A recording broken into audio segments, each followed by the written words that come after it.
প্রয়াত হলেন বিশিষ্ট সাহিত্যিক তথা পর্যটন মন্ত্রী সুশান্ত চৌধুরীর পিতা শ্যামল চৌধুরী। রাজধানী আগরতলার একটি বেসরকারি হাসপাতালে চিকিৎসাধীন অবস্থায় রবিবার ভোরে তিনি প্রয়াত হয়েছেন। খবর পেয়ে রবীন্দ্র শতবার্ষিকী ভবনে শ্রদ্ধা জানাতে যান লোকসভা পশ্চিম ত্রিপুরা আসনের বিজেপি মনোনীত প্রার্থী বিপ্লব কুমার দেব। তিনি শোক জ্ঞাপন করে শ্রদ্ধা জানান, পাশাপাশি পরিবারের লোকজনদের প্রতি সমবেদনা জানান। একদিকে উনি কবি, সাহিত্যিক, পলিটিশিয়ান, আর সবচেয়ে বড় বিষয় হচ্ছে ভারত এবং বাংলা মুক্তিযুদ্ধের যে দিশারি, আর ওনাকে বাংলাদেশ সরকার থেকে সম্মানিতও করা হয়েছে।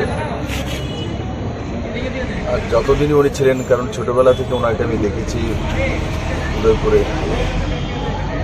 আমাদের আত্মীয় স্বজন হয় রিলেশনেও, রাজনীতিতে কোনোদিন কারোর সঙ্গে কম্প্রোমাইজ করেনি।